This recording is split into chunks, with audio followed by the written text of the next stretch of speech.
इशाक डार ने इस कबूलनामे के साथ 3 बड़ी बातें कही हैं। पहला, पाकिस्तान इस संघर्ष को रोकने के लिए किसी तीसरे पक्ष से बातचीत के लिए बिल्कुल तैयार बैठा था।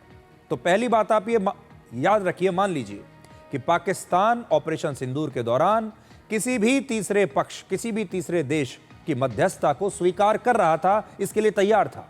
पाकिस्तान चाहता था कि कोई भी देश आए, हमारे बीच में सुलह करा दे, इस युद्ध को रुकवा दे। दूसरा, इशाक डार के मुताबिक अमेरिका ने यह भी कहा था कि भारत और पाकिस्तान के बीच बातचीत किसी तटस्थ यानी न्यूट्रल जगह पर हो सकती है।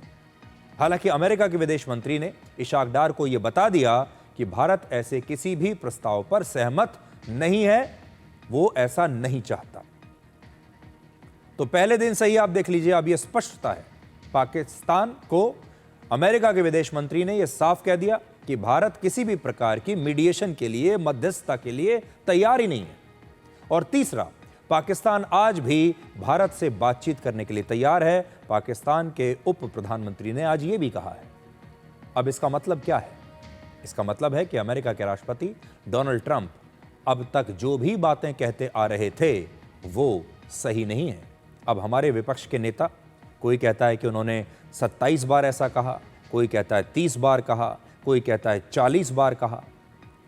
10 मई को ऑपरेशन सिंदूर में सीज फायर हुआ था और उसके बाद से राष्ट्रपति ट्रंप अब तक लगभग 40 बार यह दावा कर चुके हैं कि उन्होंने ही भारत और पाकिस्तान के बीच इस युद्ध को रुकवाया था। अब आज बड़ा सवाल यह है कि अगर एक ही झूठ को 40 बार बोला जाए तो क्या वो सच हो जाएगा? और यह आप सब के लिए भी एक बहुत महत्वपूर्ण बात है, एक सबक है, एक लेसन है जिंदगी का, कि अगर कोई 40 बार गलत बात कहता है, कोई 40 बार झूठ बोलता है, तो क्या वो झूठ सच हो जाएगा? अगर 40 बार अमेरिका के राष्ट्रपति ने यह कह दिया कि मैंने इस युद्ध को रुकवाया है, तो क्या फिर यह सच हो जाएगा?